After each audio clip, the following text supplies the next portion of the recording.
السلام علیکم. من شخصا از نام خودم از نام کلی صنعتکارانی که در اینجا حضور داشتم، محمد جان دودلی عزیز، با اولین قدم های خود که در حیات مستقلانه بگذارن تبریک تهنیت میگم و بگذار چه آرزویی در دل دارن جامعه عمل بشد. محمد جان توی مبارک یا چند سال خبرش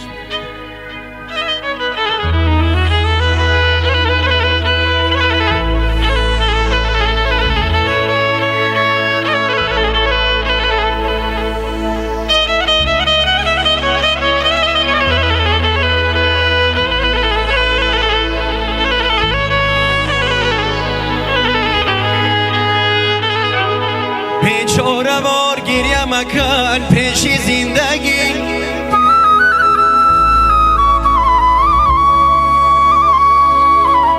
کن هیچ وقت گوش به افغان نمیدهد.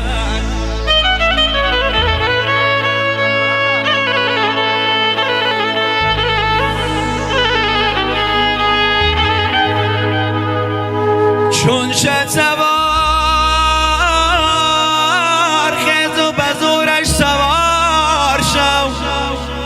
یه این از بیمستن به ضعیفا نمیدهد.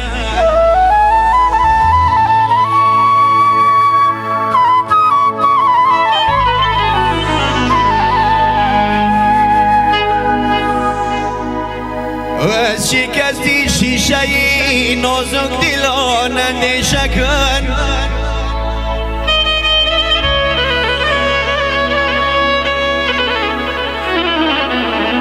از شکستی شیشه ای نازک دلان اندیشه کن. جان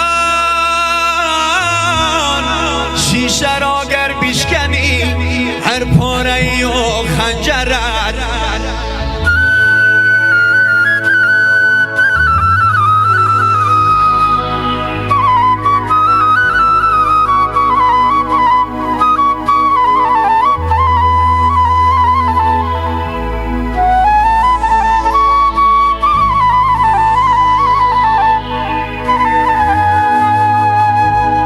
شیشه را گر بشکنی هر پاره و خنجرت. یوره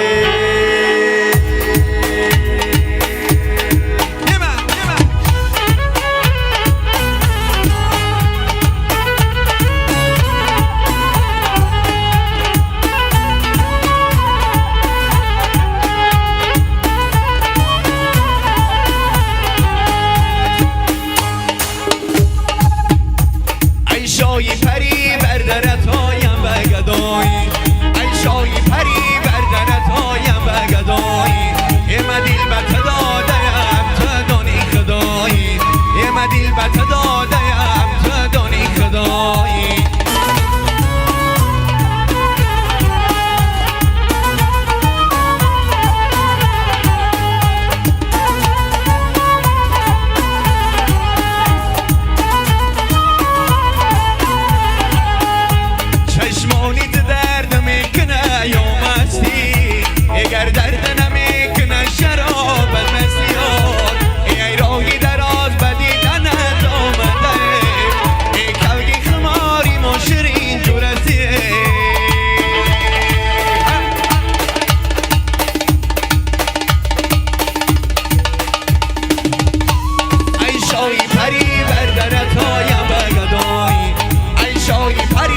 آن چرخا فلکا مرا به چرخ آوردی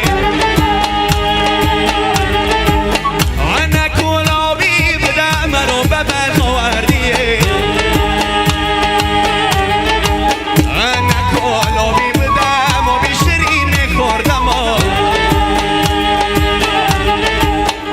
آی سرگشته مرا به آبی تلخ آوردی چینه چینه چینه چینه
سری